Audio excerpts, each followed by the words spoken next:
গান বাজনা হয়, আর প্রধানমন্ত্রীর জিকির হয়, আল্লাহর কোনো জিকির হয় না। জোরে বলেন কথা ঠিক? আজকে জিকির হবে কার? আল্লাহ। বর্তমানে আলহামদুলিল্লাহ শুধু আওয়ামী লীগেরা বলতেছে না, জোরে কোন ঠিক কিনা? আমার এলাকার যারা আওয়ামী লীগ করতো, সিনা টান করে ঘুরতে আর বলতো আমারই চিনিস। 5ই আগস্টের পরে তারা আর উপর দিকে তাকায় না, নিচের দিকে তাকায় হাঁটে।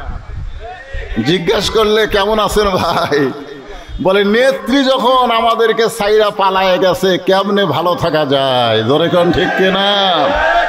এমন নেতা নেত্রীর পিছনে সময় নষ্ট করো না। যেই নেতা নেত্রী নিজে বাঁচতে চায়, কর্মীদের দিকে খেয়াল করে না, বরং আমরা এমন একজন মানুষকে, মহামানবকে নেতা হিসেবে মানতে চাই, যিনি জান্নাতের মধ্যে গিয়েও আমাদের কথা ভোলে নাই। জোরে বলেন ঠিক কিনা? স্বাধীনতার পরে দেখলাম বাবা দেশ শাসন করেছে, তারপরে দেখলাম স্বাধীনতার ঘোষক আমাদের বাংলাদেশ শাসন করলো, তারপরে দেখলাম এক স্বৈরাচার চাচা এসে দেশ শাসন করলো। জোরে বলেন কথা ঠিক? তারপরে দেখলাম আমাদের ভাবি, বগুড়ার ভাবি বাংলাদেশ শাসন করলো, তারপরে দেখলাম ভাবির পরে বুবু, বুবুর পরে ভাবি, তারপরে দীর্ঘদিন পর্যন্ত বুবু স্বৈরাচার হয়ে বাংলাদেশের উপরে দমন পীড়ন নির্যাতন শুরু করে দিল। দীর্ঘ 50 বছর ধরে আমরা দেখলাম বাংলার 1 ইঞ্চি মাটিতে কোনো শান্তি নাই। শান্তি যদি পাবার চাই, আগামীতে আল্লাহর কোরআন আমরা দেখতে চাই। জোরে বলেন কথা ঠিক কিনা?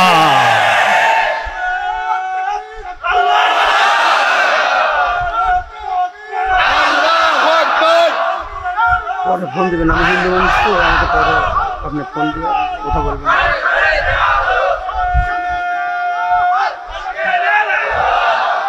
আপনারা এই স্লোগান দেওয়ার সময় এতদিন যা দিচ্ছেন, এখন যখন বলা হবে আল কোরআনের আলো ডাইরেক্ট মারবেন সংসদে যাবো। ধরে কোন ঠিক? আমরা কোনো লুচ্চা বাটপার খুনি সংসদে পাঠাতে চাই না। 300 জন ভালো মানুষকে সংসদে পাঠাতে চাই। জোরে বলেন কথা ঠিক কিনা? অনেকে বলে হুজুর সংসদ ভালো না, সংসদ ভালো না। লুচ্চা বাটপার সংসদে গেলে কি হবি? মমতাজের মতন গায়িকা গেলে কি হবি? যে আমার বিরুদ্ধে কেস করছে, শালা মমতাজ এবার ফেল মারছে ভাই। হায় হায়, ফেল মারাই ভালো হচ্ছে, কারণ পাশ করে তো আপনাকে ডাক্তার সাহেব বেশি দিন থাকতে কিনা। বড়াই গ্রামের মাহফিলে আপনাদের যে এমপিটা সাবেক হয়ে গেল, উনি আমাকে রাজাকার বলছে, জানেন? আমাকে মাহফিলে ঢুকতেই দেয়নি। আরে আল্লাহ বলেন নুহু, তাহলে বুড়িটার খবর কি? নুহু বলতেছে আল্লাহ, বন্যার গজবে পৃথিবীর সবাই যেমন ধ্বংস হয়ে গেছে, ওই বুড়িটাও তেমন ধ্বংস হয়ে গেছে। আল্লাহ বলেন নুহু, আজগুবি কোনো কথা বলা যাবে না, কথা বলতে গেলে তদন্ত করে কথা বলা লাগবে। আজগুবি আমাদের বাংলাদেশের শ্রেষ্ঠ সন্তানদেরকে স্বৈরাচার ফাঁসি দিয়েছে। জোরে কোন কথা ঠিক কিনা? আজগুবি, আজগুবি যে বিচারপতি, প্রধান বিচারপতি সিনহা হিন্দু, এই যখন বাংলাদেশ থেকে পালায় গেল, ভারতে গিয়া বলল যাদেরকে ফাঁসি দেওয়া হয়েছে তাদের বিরুদ্ধে একটা অপরাধ নাই, বিনা অপরাধে তাদেরকে আজগুবি যুদ্ধাপরাধী বানায় ফাঁসি দেওয়া হয়েছে। জোরে কোন কথা ঠিক কিনা?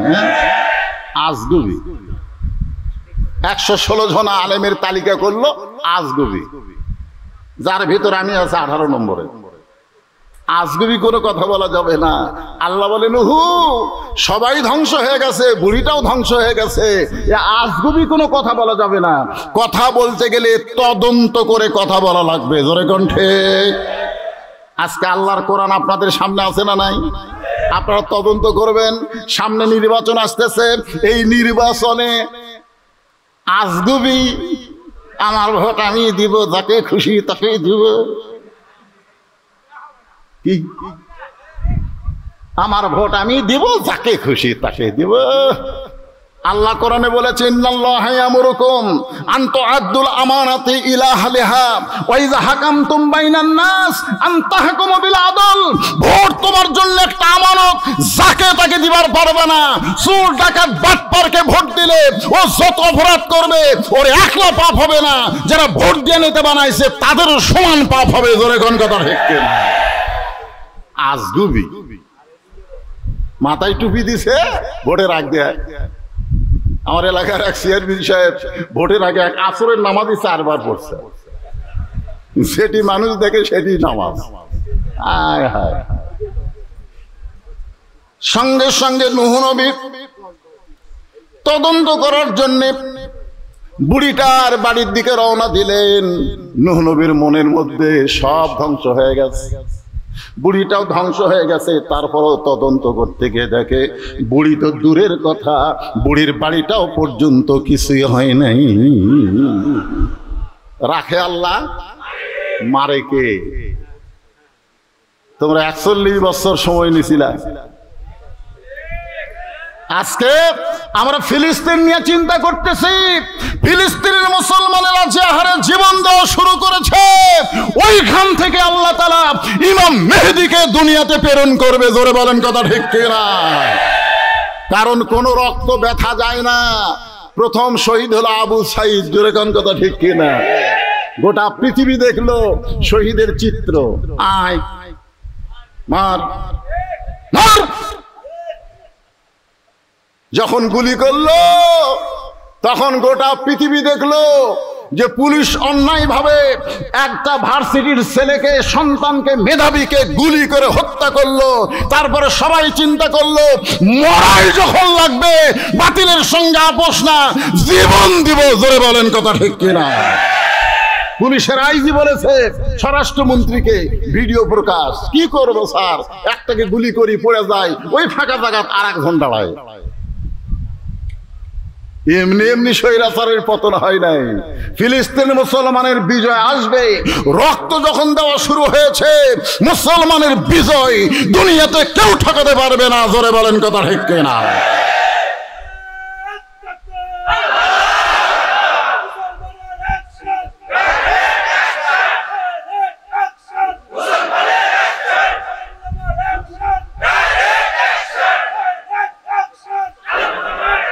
লিল্লাহে তাকবীর। নূহ নবী ডাক দিলেন, বুড়িমা সব ধ্বংস হয়ে গেছে, এই ঝুবড়ি বাড়ি ঠিক আছে?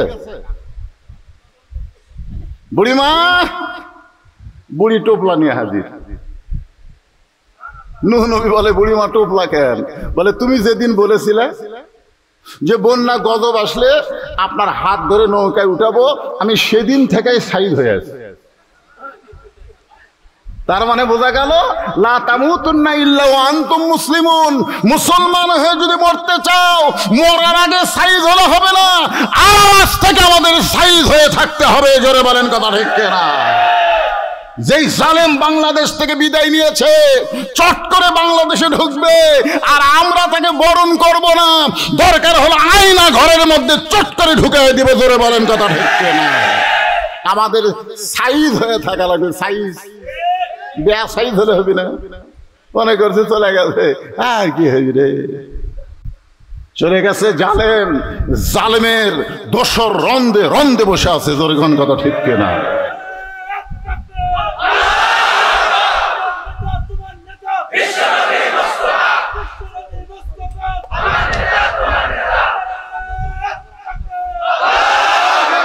ফেরেশতা জিবরাইল বলেছিলেন, ইয়া রাসূলুল্লাহ, লাইলাতুল মিরাজে রাসূল যখন জান্নাতে ঢুকলেন, আপনি যদি জান্নাত থেকে বের না হন, আল্লাহ আপনাকে বের করে দিবে না।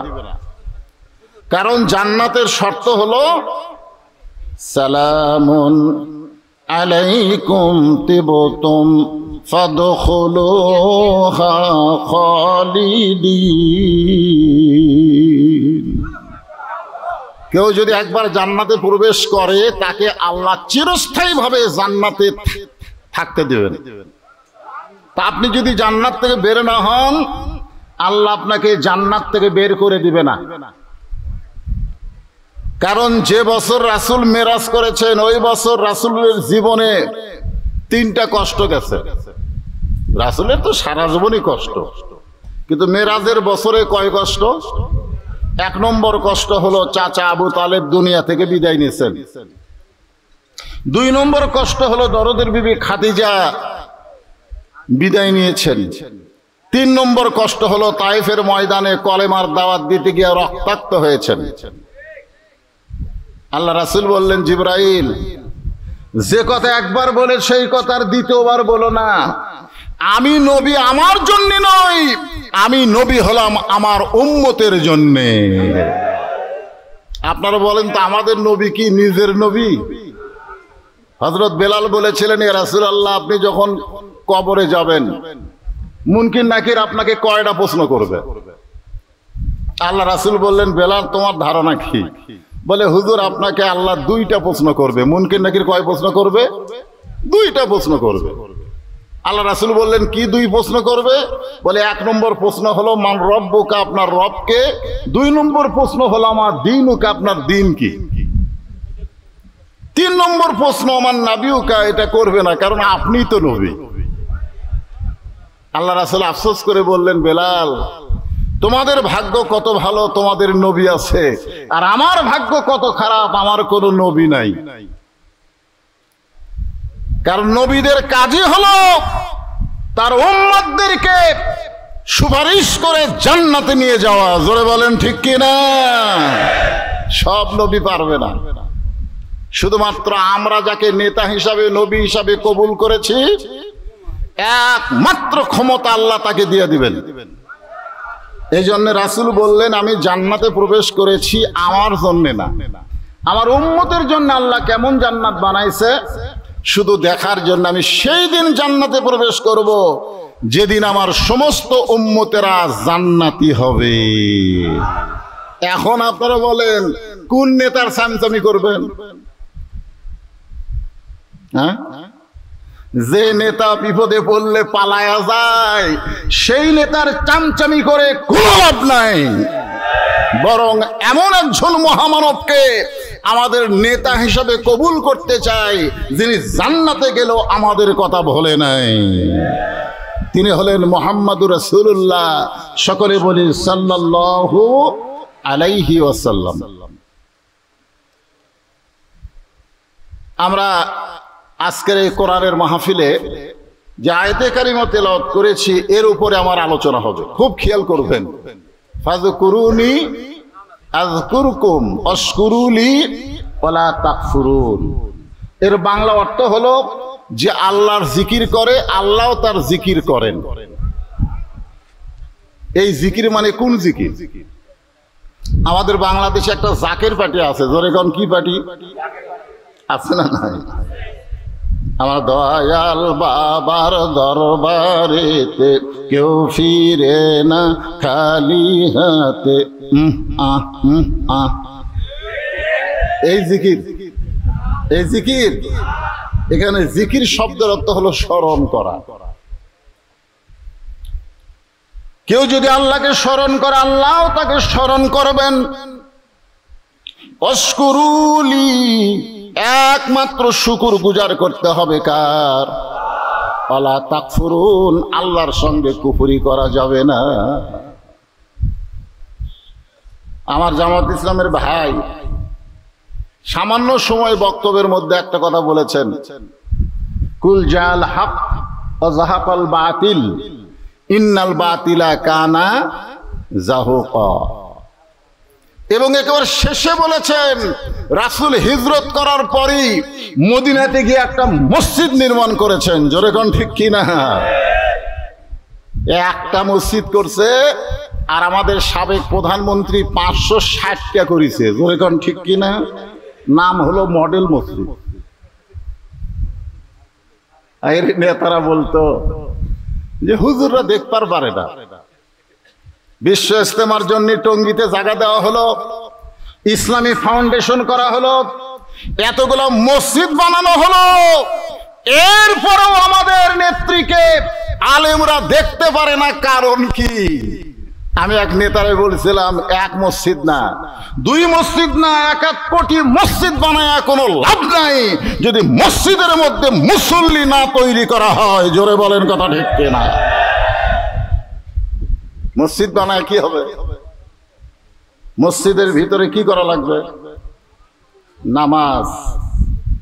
নামাজ যখন প্রত্যেকটা মুসলমান পড়বে, আল্লাহর কোরআন বলতেছে ইন্নাস সালাতা তানহা আনিল ফাহশাই ওয়াল মুনকার, একমাত্র নামাজই পারে মানুষকে যাবতীয় খারাপি ফায়সা থেকে হেফাজত করতে। একমাত্র যে ইবাদত করতে পারবে তার নাম কি? আরো জোরে বলেন। আপনারা কারা কারা এশার নামাজ পড়েননি? না না, হাত তুলবার বলতেছে না। সবচাইতে বড় আদালতের নাম হলো বিবেক। গত 15 বছর জজ কোর্ট, সুপ্রিম কোর্ট, হাইকোর্টে যে সমস্ত বিচারক ছিল, বিচারকের চেয়ারে বসে তারা বিচার করেছে, কিন্তু বিচারকের কোনো বিবেক ছিল না। জোরে কোন কথা ঠিক কিনা? বিচারকের বিবেক যদি থাকতো তাহলে আলেমগুলা জেলখানায় ঢুকতো না, আর জালেমগুলা জামিন পেত না। জোরে বলেন কথা ঠিক কিনা? সবচাইতে বড় আদালতের নাম হলো বিবেক।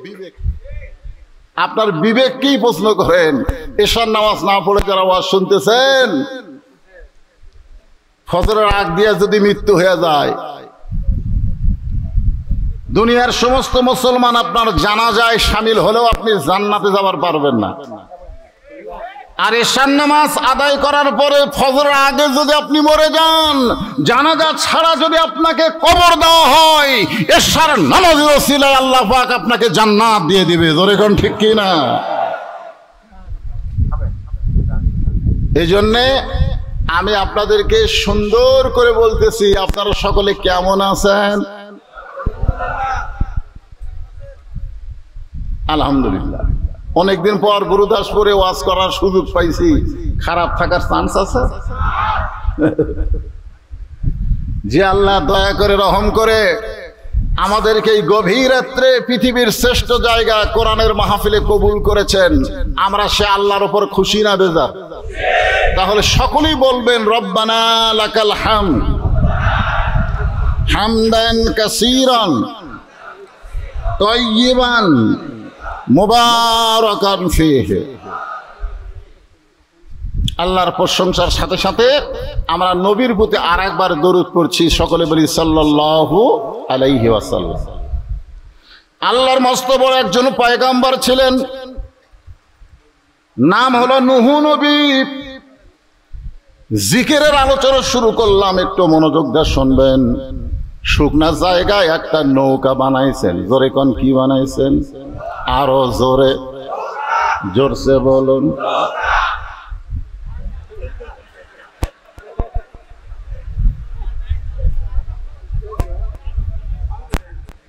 হায়রে, কাউয়া কাদের বলতো পালাবো না, পালাবো না, তোমার ভাঙ্গা নৌকায়। নৌকার মিছিল হচ্ছে। একজন বুড়ি মানুষ এসে বলে, বাবা নূহ, এই শুকনা জায়গায় নৌকা বানানোর কারণ কি? নূহ বললেন, বুড়িমা, বন্যা নামক একটা গজব আসবে। বন্যা নামক একটা গজব। আমাদের বাংলাদেশে হাসিনা নামক একটা গজব ছিল। জোরে কোন কথা ঠিক না? সেই গজবে পৃথিবীর সমস্ত মানুষ ধ্বংস হয়ে যাবে, কেবলমাত্র নৌকায় যারা উঠবে তাদের কিছুই হবে না। গত 15 বছর আমরা দেখছি নৌকার মধ্যে যারা ছিল তাদের কোনো কিছু হয় নাই, নৌকার বাহিরে যারা আমরা ছিলাম, হাইরে বিপদ ভাই। জোরে কোন ঠিক কিনা? কেবলমাত্র নৌকার ভিতরে যারা থাকবে তাদের কোনো বিপদ নাই। বুড়ি বললেন, বাবা নূহ, তোমার এই ছোট্ট নৌকায় সবাই যদি উঠতে চায়, এত মানুষের জায়গা কি নৌকার ভিতরে হবে? নূহ বললেন, বুড়িমা, এই নৌকায় চলার শর্ত হলো লা ইলাহা ইল্লাল্লাহু নূহু নবিয়ুল্লাহ। এই নৌকায় চলার একটা শর্ত আছে, সেই শর্ত হলো কার জিকির? আরো জোরে বলেন, কার জিকির? লা ইলাহা ইল্লাল্লাহ, নূহ নবিউল্লাহ। এই জিকির যারা করবে কেবলমাত্র তারাই নৌকার ভিতরে জায়গা পাবে। সঙ্গে সঙ্গে বুড়ি বললেন লা ইলাহা ইল্লাল্লাহ, নূহ নবিউল্লাহ।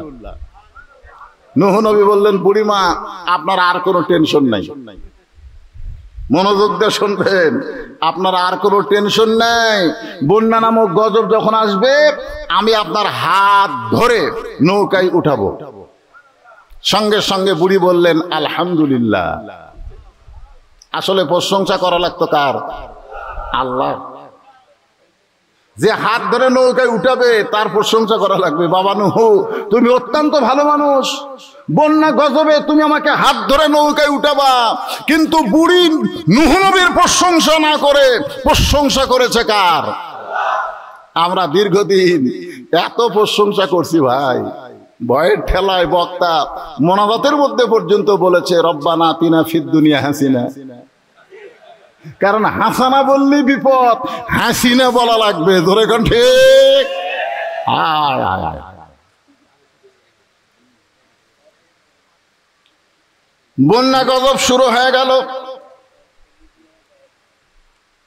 এই পৃথিবীতে 40 দিন সমস্ত পাহাড় পর্বত পানির নিচে ডুবে থাকলো।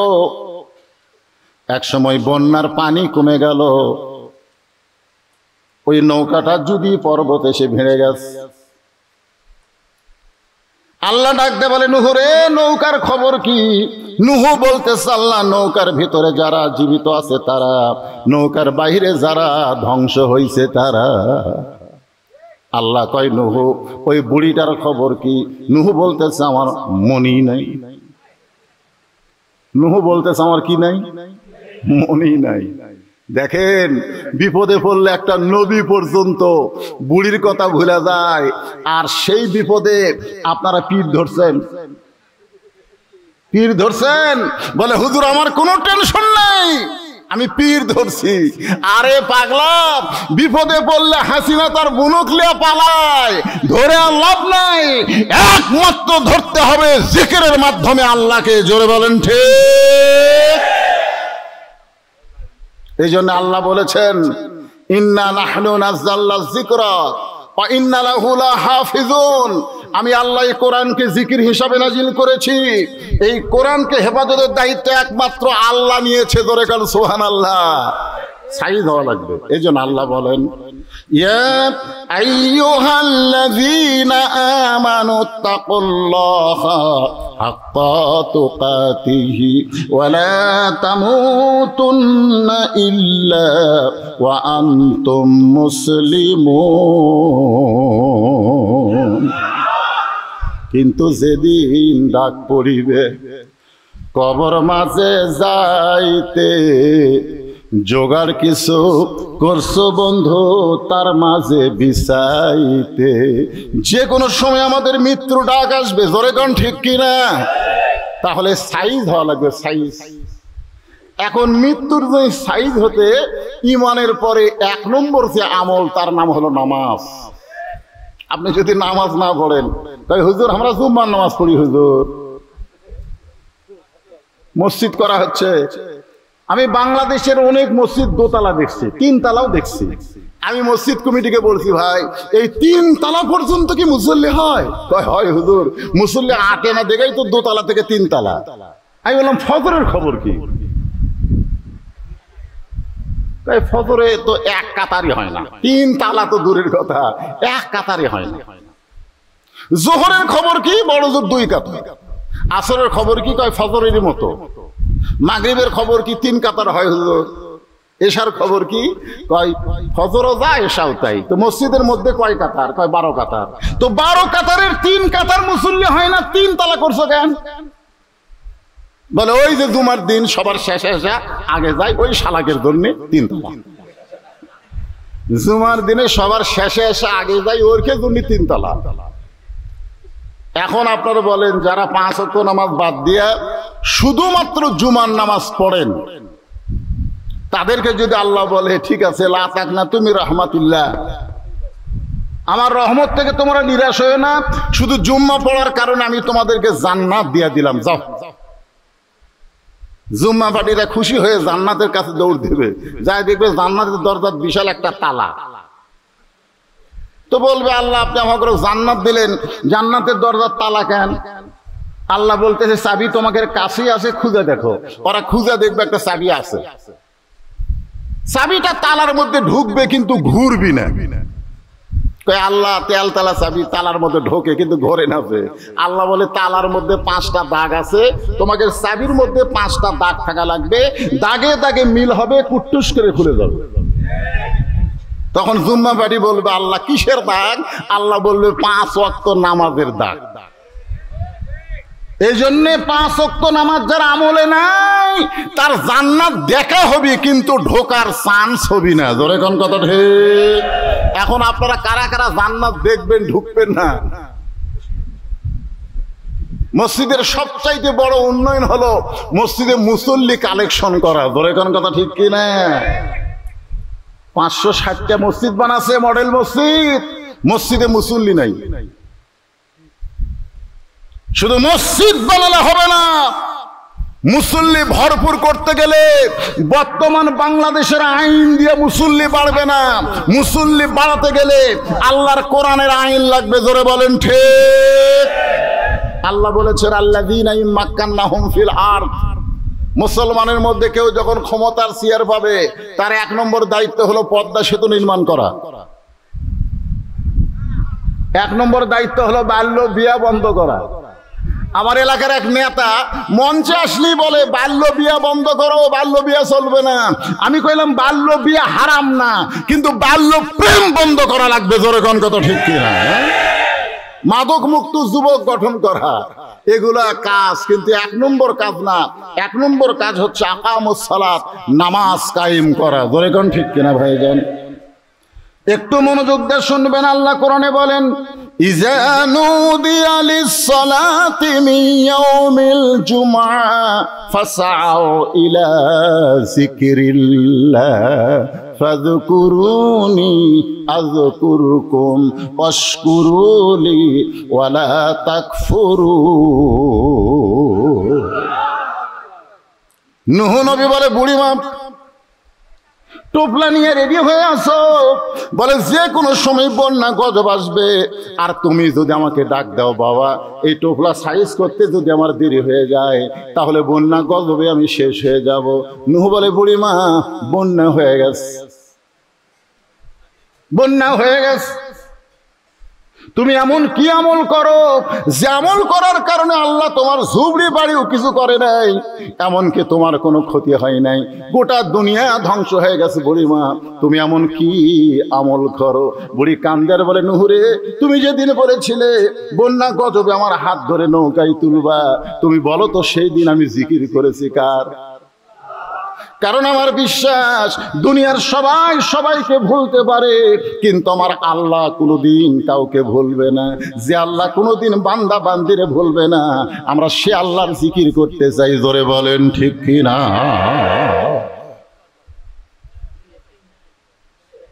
আল্লাহ বলতেছেন ফাযকুরুনি আযকুরুকুম। আবার আল্লাহ বললেন ইন্না নাহনু নাযালনা যিকরা। দেখেন খুব খেয়াল করবেন, এই কোরআনকে আমি আল্লাহ তাআলা জিকির হিসাবে নাজিল করেছি। 13 বছর নবী মক্কায় কোরআন নিয়ে দাওয়াত দিলেন। কোরআন শোনার মানুষ আছে কিন্তু কোরআন গ্রহণ করার মানুষ নাই। নবী যখন কোরআন তেলাওয়াত করত চুপি চুপি চোরের মতন আবু জেহেল আল্লাহর কোরআন তেলাওয়াত শুনতো। জোরে কোন ঠিক কিনা? যেরকম আপনারা আওয়াজ শুনতেছেন বসে থেকে, কিন্তু আবু জেহেলের বসার চান্স হয় নাই। আপনারা বক্তার মুখ দেখতেছেন কিন্তু আবু জেহেল নবীর মুখ দেখতে পারে নাই। নবী ঘরের মধ্যে কোরআন পড়ে আর আবু জেহেল চোরের মতন বাহির থেকে দাঁড়ায় দাঁড়ায় শোনে। সকালবেলা মিটিং এর মধ্যে গিয়ে আবু জেহেল বলতেছে এত সুন্দর কোরআনের বাণী, রাতটা কোন দিক দিয়ে গেল আমি বুঝবার পারিনি। আবু সুফিয়ান বলে নেতা, যেই কোরআন শুনতে আপনার রাত চলে যায় সেই কোরআন গ্রহণ করলে অসুবিধা কোন জায়গায়? শুনতেই যদি এত ভালো লাগে সেই কোরআন গ্রহণ করলে অসুবিধা কি? আবু জেহেল বলে আবু সুফিয়ান রে, কোরআনকে যদি গ্রহণ করি তাহলে তোর আমার ভুয়া নেতৃত্ব চলবে না, আসল নেতা হয়ে যাবে আব্দুল্লাহর এতিম পোলা। আজকে বাংলাদেশে যদি কোরআনকে গ্রহণ করা যায়, আবু জেহেলের মতন নেতা যারা বাংলাদেশে, তারা এটা সহ্য করবে না। জোরে বলেন কথা ঠিক। কারণ কোরআনের প্রথম শব্দই হলো ইকরা। ইকরা মানে পড়ো, পড়ো, পড়ো। কি পড়বা? বহু পড়া বাংলাদেশে আছে। আজকে আমাদের ছোট মাসুম বাচ্চাকে আমরা আগডুম বাগডুম ঘোড়াডুম সাজে ঢাক ঢোলক ঝাঁঝর বাজে এই মিথ্যা শিক্ষা দেই। ক্লাস 2 এর ছাত্র দাঁড়ায় পেশাব করে, পিঠের উপরে বইয়ের ব্যাগ, আর দাঁড়ায় পেশাব করতেছে। আর পেশাব দিয়া অনেক সময় লেখালেখি পর্যন্ত করে। আমি এক ছেলেরে কইলাম, কোন ক্লাসে পড়িস? বলে ক্লাস 2 এ পড়ি। বসে থাকে পেশাব কর, দাঁড়ায় পেশাব করিস কেন? তোর স্যার কি তোকে শিখাইলি কেমনি পেশাব করা লাগে? ও তখন মুচকি মুচকি হাসে আর বলে, চাচা প্রাইমারির পেশাবখানায় গিয়া দেখি আমার স্যার দাঁড়ায় পেশাব করে। স্যার যদি দাঁড়ায় পেশাব করে, তার ছাত্র কোনোদিন বসবে না। 90% মুসলমানের দেশে এই বাতিল শিক্ষা দিয়া আমাদের সন্তানকে ভালো করতে চায়, এটা কখনোই সম্ভব না। আল্লাহর কোরআনকে গ্রহণ করতে গেলে এই কোরআনকে সর্বপ্রথম হাতে নেওয়া লাগবে। জোরে কোন ঠিক কিনা? আল্লাহর এই কোরআনকে কারা কারা হাতে নিবে? 2 হাত তুলে আমার আল্লাহকে দেখান। লিল্লাহে তাকবীর। এখনই যদি আপনাদের বলা হয় আসেন তো ভাই লেন, তখন আপনাকে অনেকে বলবে, হুজুর এখন তো শরীর ঠিক নাই। কারণ এই কোরআনকে ধরবার গেলে, শোনেন, এইভাবে যদি কোরআনকে ধরেন, যদি কোরআনকে ধরেন, লা ইয়ামাসসুহু ইল্লাল মুতাহহারুন, ততক্ষণ পর্যন্ত কোরআনকে স্পর্শ করতে পারবি না যতক্ষণ পর্যন্ত তুমি পবিত্র না হবা। 2011 সালে আমি যখন প্রথম হজে যাই, আমার সঙ্গে একজন লোক আছিল। ও আল্লাহর ওই কাবা ঘর চুমা খাওয়ার জন্য খালি লোকজনকে এরকম পুনার ঘুতে মারে, যায় দৌড়ে যায় কাবার গিলাফ এরকম ধরে চুমা খায়। আমাকে বলে, হুজুর আপনি কাবার গিলাফ চুমা খাচ্ছেন? আমি বললাম, যে মানুষের ভিড় ভাই, কেমনে কাবার গিলাফ চুমা খায়? তখন কয়, হুজুর এই ভিড়ের ভয়ে আপনি সাইড দিয়ে ঘুরবেন, খালি কুনা মারবেন আর যাবেন। আমি লোকটাকে বললাম, ভাই 1 কোটি বার যদি তুমি কাবার গিলাফ চুমা খাও, তোমার একটা সওয়াব হবে না। একবার যদি কোরআনের গিলাফ চুমা খাও, এর চাইতে বেশি সওয়াব আল্লাহ তোমাকে দান করবে। আপনারা বলেন তো, কাবার ওপর যে গিলাফ, সেই গিলাফের দাম বেশি না এই কোরআন শরীফ যে গিলাফ দিয়ে বাঁধা থাকে সেই গিলাফের দাম বেশি? কি জন্যে? কারণ কাবা হেফাজতের দায়িত্ব আল্লাহ নেয়নি, কোরআন হেফাজতের দায়িত্ব আল্লাহ নিয়েছে। যদি কাবা হেফাজতের দায়িত্ব আল্লাহ নিত, তাহলে মক্কা বিজয় গিয়ে যাদের শরীর ঘেমে গেল, ওই ঘামওয়ালা দেহের জন্য আমি জাহান্নামের আগুন হারাম করে দিলাম। কি কোন আল্লাহ সুযোগ দিবার পারে কি পারে না? আল্লাহ কোরআনে বলেছেন, ও আবতাগু ইলাইহি ওয়াসিলা, তোমাদের নামাজ দেয়া, রোজা দেয়া তোমরা জান্নাত পাবে এইরকম কোনো গ্যারান্টি নাই। আমি আল্লাহ দয়া করলে তোমরা জান্নাত পাবে। জোরে কোন ঠিক কিনা ভাই? আজকে ওয়াজ শুনতে গিয়ে শরীর ঘামতেছে, আপনি মনে করতেছেন এই ঘাম আল্লাহ ব্যথা করবে? এই ঘামটাই জান্নাত পাওয়ার একটা ওসিলা হয়ে যাবে। দেখেন, সামান্য সময় আলো ছিল না, কেমন লাগে? জোরে বলেন, আলো যখন গেল তখন কেমন লাগে? অন্ধকার ভালো না খারাপ? হ্যাঁ, ভালো। এই জন্যে শুধু কোরআনের ওয়াজ শুনলে হবে না, কোরআনের আলো জ্বালাতে হবে। জোরে বলেন কথা ঠিক কিনা? আর কোরআনের আলো মানে কি? কোরআনকে বাস্তবে গ্রহণ করা লাগবে। আমি সেইটাই বুঝাইতেছি। আমি আমার হাজী ভাইকে বললাম যে 100 বার কাবার গিলাফ চুমা খেলে কোনো সওয়াব নাই, 1 লক্ষ বার চুমা খেলেও কোনো সওয়াব নাই। কোরআনের উপরে যে গিলাফ দেওয়া হয়, সেই গিলাফ যদি একবার চুমা খাও, লক্ষ কোটি গুণ বেশি সওয়াব আল্লাহ দান করবে। লোকটা আশ্চর্য হয়ে বলে, হুজুর কাবার গিলাফের চাইতে কোরআনের কাপড়ের দাম বেশি। আমি বললাম, পাগলা, কাবা আল্লাহর ঘর, কিন্তু আল্লাহ হেফাজতের দায়িত্ব নেয় নাই। আর কোরআন আল্লাহর, স্বয়ং আল্লাহ হেফাজতের দায়িত্ব নিয়েছে। জোরে কোন কথা ঠিক কিনা? আপনারা বলেন তো, কাবা ঘরের মধ্যে মূর্তি ঢোকেনি? জোরে কোন ঢোকে নাই? মক্কা বিজয়ের দিনে আল্লাহ রাসূল কাবা ঘরের মূর্তি বার করলেন আর বললেন মূর্তিগুলো ভেঙ্গো। নবীর চাচা সাদ ইবনে আবি ওয়াক্কাস একটা হবল সুন্দর একটা সাদা মূর্তি হাতে নিয়ে দেখতেছে। রাসূল রাগ করে বললেন, চাচা মূর্তি ভাঙ্গার সময় দেওয়া যাবে, কিন্তু মূর্তি দেখার কোনো সুযোগ নাই। জোরে কোন কথা ঠিক কিনা? আজকে বাংলাদেশের রন্দে রন্দে মূর্তি বানাইছিল, 400 কোটি টাকা খরচ করে মূর্তি বানাইছিল। যে বাংলাদেশে একটা মা তার সন্তানকে 12,000 টাকা ক্ষুধার জ্বালায় বিক্রি করে, সেই বাংলাদেশের মোড়ে মোড়ে মূর্তি বানাইছে। জানে নাই মূর্তি বানাইলে তার বাবা সম্মানিত হবে, তা না। যেদিন পলায় গেছে সেই দিনেই সমস্ত মূর্তির গলায় দড়ি লাগায় টাইনা টাইনা ভাঙ্গে শেষ করছে। তোরে কোন কথা ঠিক না? মুসলমান, মূর্তি বানান আমাদের ইসলাম না, মূর্তি ভাঙ্গা হলো আমাদের ইসলাম। ওমর ফারুক বললেন, ইয়া রাসূলুল্লাহ, আল্লাহর ঘরের মধ্যে মূর্তি ঢুকলো, আল্লাহ কিছুই করলো না। কি মনে করেন কাবা ঘর কার? ফালিয়াবুদু রাব্বা হাযাল বাইত। তার মানে বোঝা গেল ঘরের মালিক কে? কথা কন না কেন? আপনারা যে মসজিদ বানাচ্ছেন এই মসজিদ আপনার, যে জায়গা দিয়েছে তার কার? আর বাদ বাকি এদিকে দেখতেছেন না হুজুর, এটা আমার। ওই সাইডে যা দেখতেছেন ওটা আমার ভাইয়ের, ওই পিছনে হলো আমার চাচার, আর এদিকে হলো আমার বাপের। তো সবই যদি তোমাকে হয় আল্লাহর, তো চলেন হেঁটে হেঁটে মসজিদের সামনে গিয়ে বলতেছে, হুজুর এখানে আল্লাহর কিছুই ছিল না, আমার চাচা 10 শতক আল্লাহ দান করছে, আর আমরা টাকা পয়সা দিয়ে আল্লাহ ঘর বানিয়ে দিছি। ফেরেশতারা কয়, আল্লাহ এই দেশের নাম কি?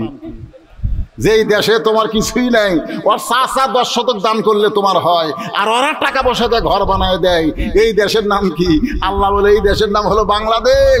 এরা নিজের বাড়ি 6 তলা 7 তলা করবে, মসজিদের জন্য সিমেন্ট সাবার গেলে তখন বলবে, ভাই আমার হাতে টাকা নাই ভাই।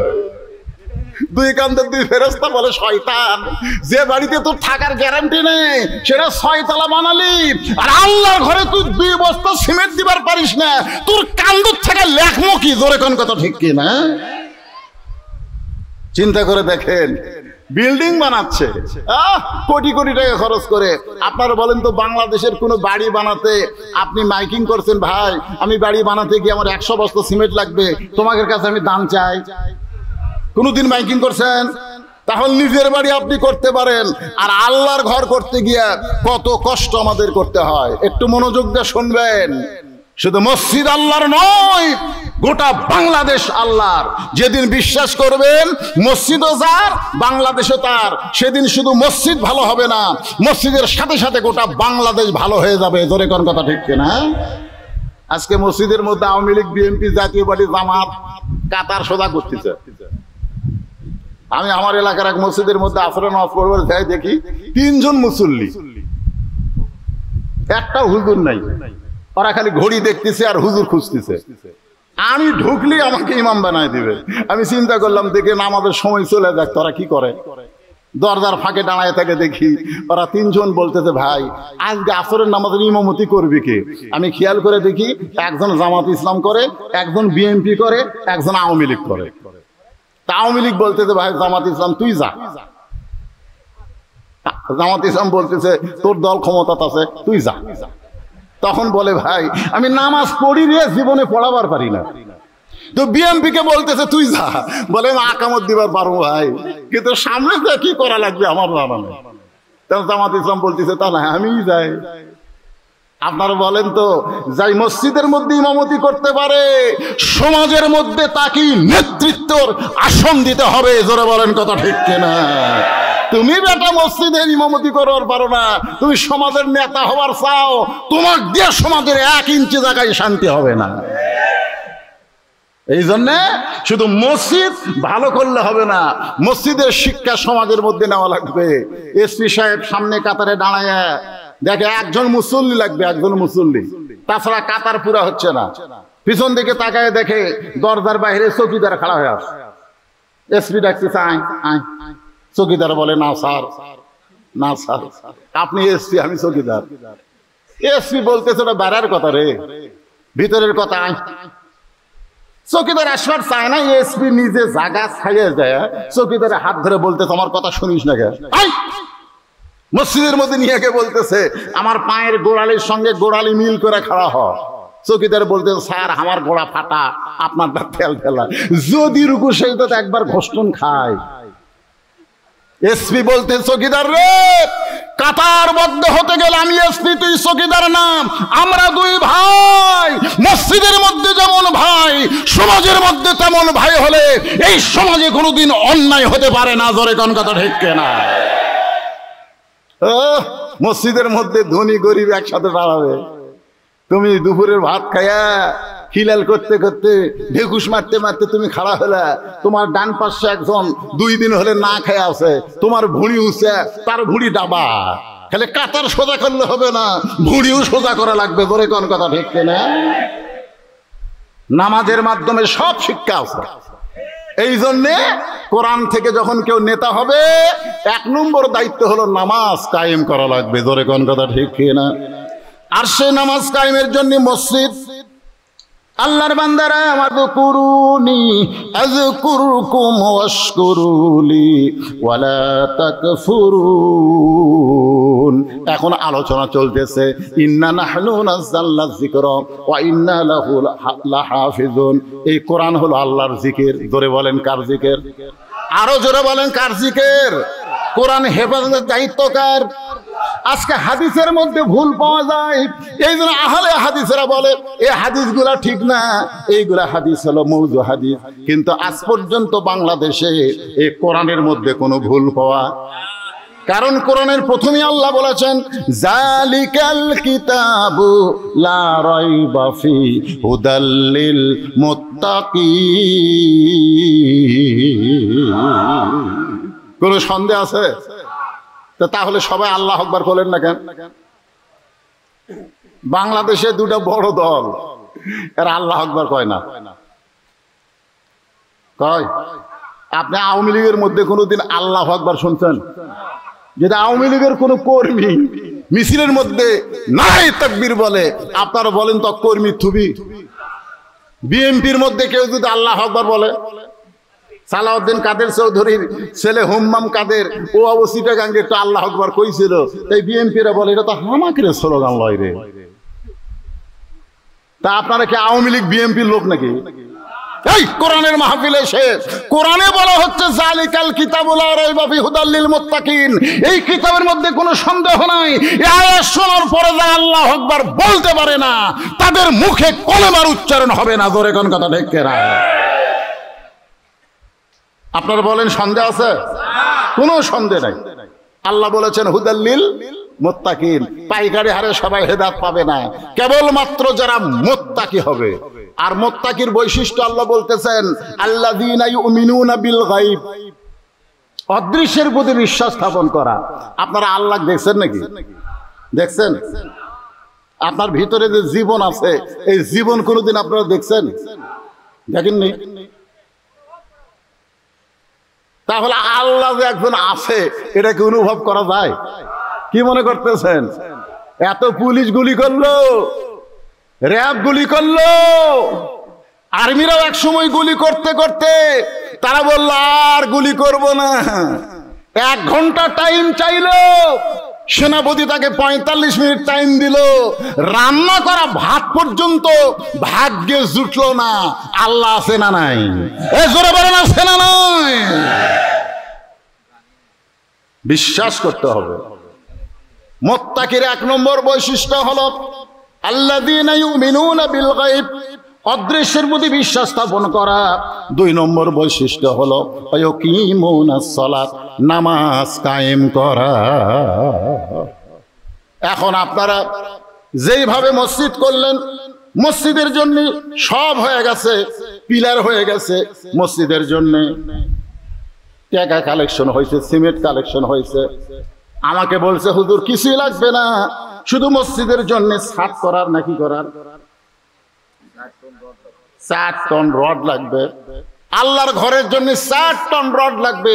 কঠিন গরম, এই কারণেই ভাইজান, এবং রাত অনেক বেশি হয়ে গেছে, যার কারণে আমার আলোচনার মাঝখানে আমি একটু আপনাদের বলবো, আল্লাহর ঘরের জন্য 10 কেজি রড কে দিবেন? মনে করেন না যে আমি দিব, আপনি যেটা দিবেন আপনার মাধ্যমে আল্লাহ দেওয়া হবে। এই দানের কথা শুনে যারা উঠে যাচ্ছে, বিশ্বাস করা লাগবে মুমিন, আল্লাহ দেওয়া রিজিক থেকে আল্লাহকে দেওয়া লাগবে। হুকুম কার? জোরে বলেন, হুকুম কার? সবকিছুর মালিক কে? তাহলে মসজিদের জন্য রড চাইলাম 10 কেজি, উঠে দৌড় দিচ্ছেন, তার মানে আপনারা সব বাইরের লোক নাকি? এতগুলো মানুষের মধ্যে 10 কেজি রড দেওয়ার কেউ নাই? আদমন তাই দেখেন 10 কেজি চাইলাম, দিল 20 কেজি। নাম কি? আসগর আলী। আল্লাহ তোমার পাগল, তোমার ঘরের জন্য 20 কেজি রড করছে দান। আল্লাহ তার দানকে কবুল করেন, জান্নাতের মালিক বানায় দেন। মদিনায় নবী প্রথম মসজিদ তৈরি করলেন, নাম হলো মসজিদে কোবা। মক্কা থেকে মদিনায় হিজরত করার পরে একটা জায়গার দিকে নবী তাকায় আছেন। আবু বকর বলে, রাসূলুল্লাহ এমন ভাবে আপনি তাকায় আছেন, কারণ কি? বলে এই জায়গাটা আমার পছন্দ, এই জায়গাটা আমার পছন্দ। এই জায়গার মালিক কে? মদিনা একজন আনসার বলল, 2 এতিম সন্তান এই জায়গার মালিক। রাসূল তাকে ডাক দিলেন, 2 এতিমকে বললেন, জায়গাটা আমার পছন্দ, এর বিনিময়ে তোমরা কি চাও? এতিম বাচ্চা বলতেছে, হুজুর আপনি কি তৈরি করবেন? রাসূল বললেন, মসজিদ বানাবো। এতিম বললেন, আমাদের বিনিময়ে আমরা জান্নাত চাই। রাসূল বললেন যে আল্লাহর ঘর বানাবে, ঘর বানাতে সাহায্য করবে, আল্লাহ তার জন্য জান্নাতে একটা ঘর বানায় দিবে।